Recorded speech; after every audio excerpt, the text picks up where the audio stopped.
Hello, it's Alex with Teslica eBikes. We're going to go over the controls on your Freedom City C3H. We move over to the handlebars. We have the shifter here.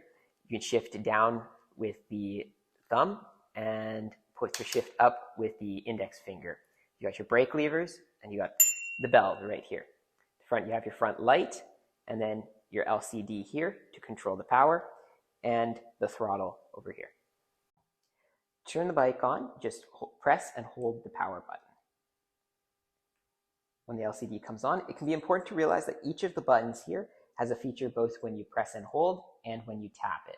So when we tap the power button, we can go from the trip distance to the odometer, to the power being used, to your average speed, to your maximum speed, and then back to your trip timer. On the screen here, you can also see the indicator for how much battery you have, how fast you're currently going, your level of assist that you're currently using, and the light indicator. This bike comes with the light on by default when you start it up, but you can turn the light off simply by pressing and holding the plus button. When you do that, you'll see the indicator turn off.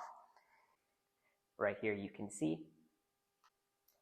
And here we have the backlights, and it also brightens up a bit once you pull the brake levers. The plus and the minus buttons, when you tap them, adjust your level of assistance.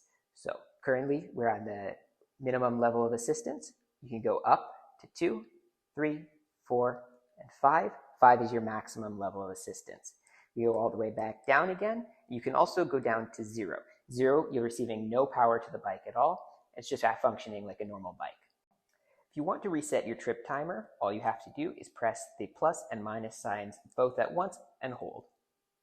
We'll bring you to this screen right here where you'll have a little thing saying no.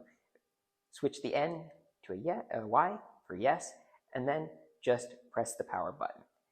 Once you've finished with that, you can press and hold, and it'll take you right back to the main screen.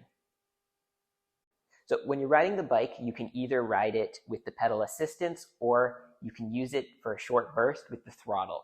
The throttle is activated with your thumb right here, and we'll just show you how it works. Depending on how far you push it in, you get more speed out of the wheel. Your bike will come with 2 keys. These keys aren't used to start the bike. They're only used for removing the battery. That means you shouldn't be riding with the keys in the lock. But when you do want to remove the battery, it can be done very easily by putting the key into the lock here and then turning. You'll see that it unlatches the battery, and the battery can be removed simply by lifting out and out like that.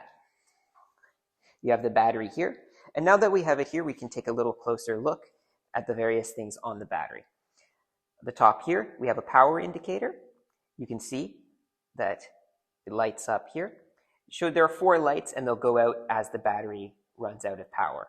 So we have 2 lights on right here, which is about half power. Over here, we have the charging port. We have it out right now and it can be charged when it's out, but it can also be charged on the bike. And on the other side right here, we have the power button. There's 1 is for on, the 0 is for off. And then to put the battery back in, it's just the opposite of how we took it out. So we'll put the bottom of the battery in like this, and then snap the top in, give it a good push to lock it in. You should hear it click, but you can feel and see it should be nice and secure.